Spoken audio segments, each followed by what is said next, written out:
Oui, allô, quoi? Dis donc, t'as pas l'impression d'oublier quelque chose? Qu'est-ce que tu fous encore chez toi? Tu sais très bien comment je fonctionne, Marcus. Tu veux que j'y aille maintenant, que je fasse comme tous les autres pour prendre les mêmes photos sans intérêt? Non. J'irai quand tous les autres auront fini de la harceler pendant qu'elle emménage. Quand elle relâchera son attention, je ne vois pas l'intérêt de prendre des photos de stars promenant leurs meubles. Oui, tu n'as pas tort. Mais évite d'aller trop loin. Comme l'autre fois, ça évitera les ennuis. Ouais, t'inquiète, je ferai attention cette fois. Je te tiens au courant, à plus. L'actrice célèbre Bella Stones aurait décidé d'aller se reposer dans la maison héritée de sa grand-mère pour retrouver un peu de calme après sa longue tournée de promotion. Quelques jours plus tard, Aiden arrive à un hôtel dans une petite ville.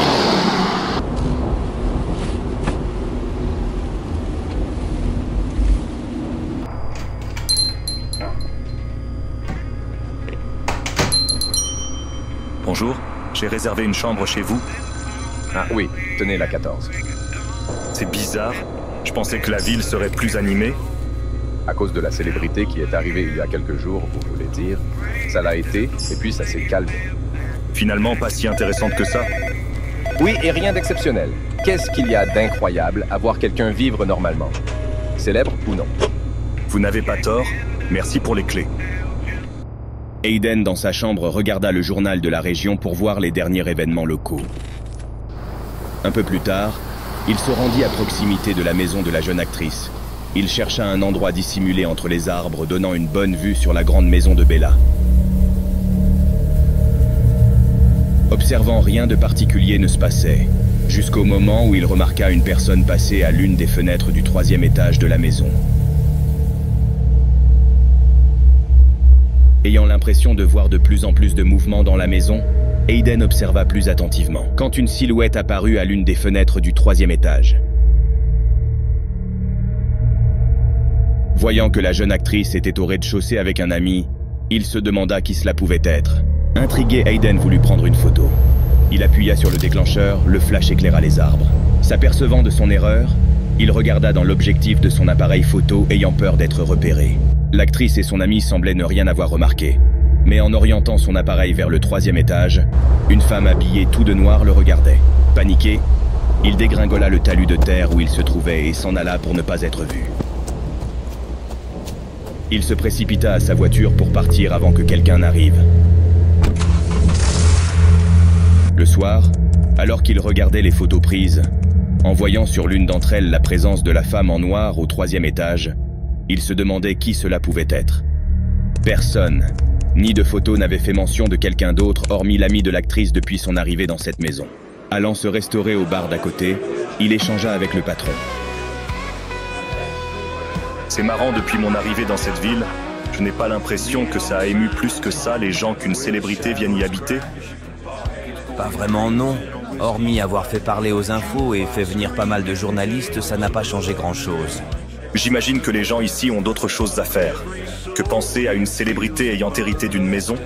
Ils se demandent surtout pourquoi quelqu'un voudrait aller vivre dans cette vieille baraque maudite. Attendez, comment ça a abandonné depuis 10 ans? Sa grand-mère vient juste de mourir. Peut-être, mais ce n'est certainement pas sa grand-mère qui vivait dans cette maison. Elle est abandonnée depuis que la dernière propriétaire connue a disparu. Ça fait 10 ans et elle n'a pas une bonne réputation. Qu'est-ce qu'elle a de si terrible, cette maison? Ce qu'elle a de terrible, c'est ce qui s'y pratiquait. L'ancienne propriétaire était une espèce d'illuminé, parlant au esprit en faisant des sacrifices et tout ce genre de choses. Des sacrifices humains? Des sacrifices d'animaux, mais pas mal de rumeurs parlent également que des sacrifices d'humains auraient eu lieu. Donc autant vous dire qu'ici, les gens se posent pas mal de questions. Effectivement, il y a de quoi se poser pas mal de questions. Étonné par les dires du barman, Aiden retourna dans sa chambre et chercha des informations sur la prétendue véritable précédente propriétaire. Il trouva des articles qui évoquaient la précédente propriétaire et la décrivaient comme une femme solitaire et austère, sur laquelle beaucoup de rumeurs circulaient au sujet de pratiques cruelles de sacrifices d'animaux, mais aussi de personnes, prenant une douche pour se détendre. Devant le miroir de la salle de bain relevant le regard, il vit dans le reflet se tenant derrière lui une femme tout habillée en noir. Il sortit de la salle de bain regardant partout dans sa chambre. Personne, elle avait disparu. Il regarda dans le couloir et vit la femme de dos. Il remarqua que ses habits étaient les mêmes que la mystérieuse femme vue dans la maison de l'actrice. La femme prit les escaliers.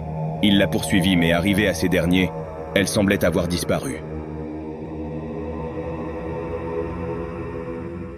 L'hôtelier, surpris de voir Hayden, lui demanda « Oui, monsieur? Vous cherchez quelque chose ?» Oui. Une femme habillée en noir qui vient de descendre les escaliers. Elle est entrée dans ma chambre. Excusez-moi, mais personne n'est rentré ni même sorti de l'hôtel. J'étais là. J'aurais vu si quelqu'un d'autre était rentré. Pourtant, je l'ai vue descendre les escaliers. Il n'y a personne qui est descendu. Perplexe, persuadé de ce qu'il a vu, Hayden s'arrêta un instant. Monsieur, vous êtes le seul client avec un autre homme que j'ai dans l'hôtel ce soir. Et je peux vous assurer que j'aurais très certainement remarqué si une femme en robe noire serait entrée. Hayden remontant dans sa chambre, les lumières se mirent à clignoter.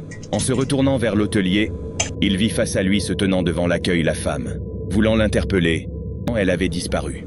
Il se retourna, se retrouvant pris par surprise.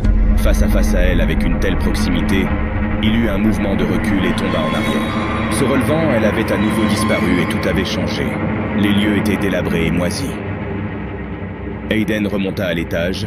Il s'avança doucement dans le couloir.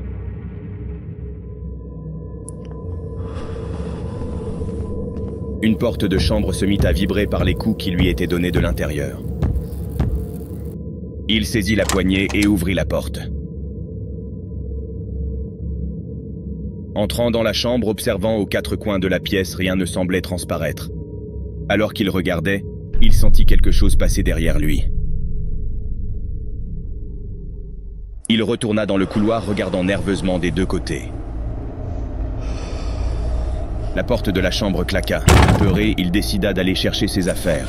Puis au moment de sortir,